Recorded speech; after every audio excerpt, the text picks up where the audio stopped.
warm welcome to Kurt Dahm as he gives us his icebreaker speech.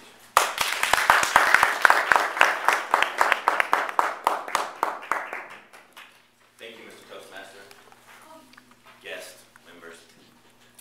I have to be honest with you this morning. I'm extremely excited to share my story with you so you can have a better understanding of who I am. But I'm even more excited to pass this huge fear of mine of speaking in public.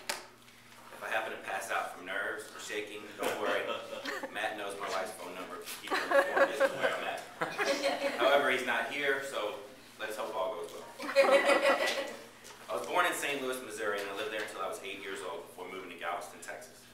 This meant I traded in White Castles and soccer for Whataburger and football, while my dad traded in Budweiser for Lone Star, which didn't seem to bother him that much, and to this day, I don't think it does.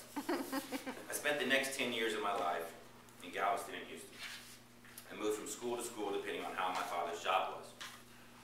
The one thing I had going for me was that I was outgoing and I excelled in sports.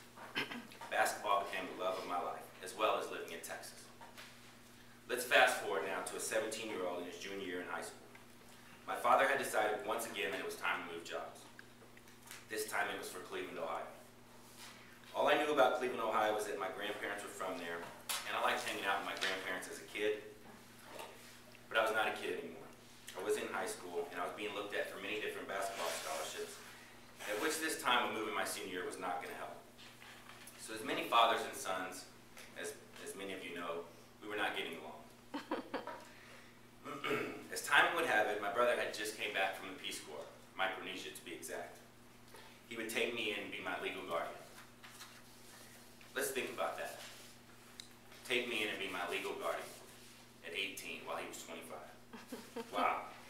To tell you how that went, just 2 years ago, I'm 33, we had a real conversation about how much I bothered someone at that time who took care of the sick and homeless with my teenage antics. Now going on 18 and pretty much having your own apartment in high school, I did all of a sudden become good looking overnight. But in all seriousness, my friends became my family. So true to this day that one of my best friends' fathers passed away, and I was in the front row with them crying, and even announced as their family. Now after a 2-year run on a basketball scholarship, many different factors caused me to drop out of school. I became a personal trainer and even entered a bodybuilding competition. In the meantime, all my friends were starting to graduate and get what I call real jobs. I felt lost. I knew the only way to be someone was to get back into school. So I took a school loan, which it looks like now I might pay back when I'm 80 years old. And finally, after working 2 jobs, I graduated after 9 years from Cleveland State University. One of my best friends, actually the best man at my wedding, told me about a company in which people actually cared about your success and pushed you to become a better person. I interviewed with this company in Ohio, but I did not get the job. They actually called me about that job about 3 or 4 weeks later. They offered me the job.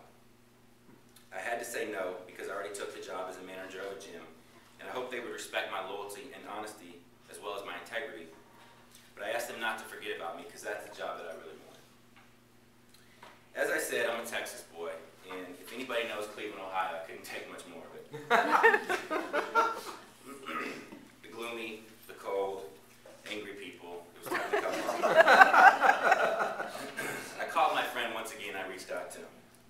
I told him, man, I need to get home, I need to get back to Texas. I interviewed with his sister company in Houston, and this time I got the job. I was back home. Now, I became the guy that would work hard, put his head down, and get things done.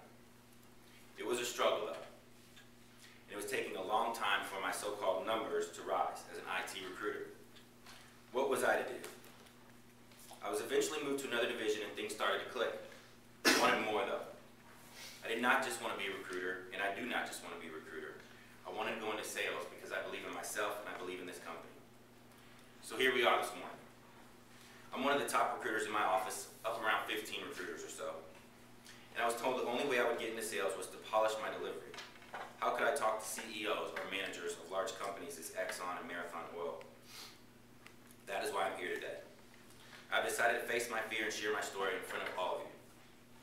I do know that pushing through the uncomfortable and doing what others will not do will get me where I want to be. So thanks to all of you for listening to my story of why I'm here today. Hopefully I'm still standing straight, I'm not passed out, and have made the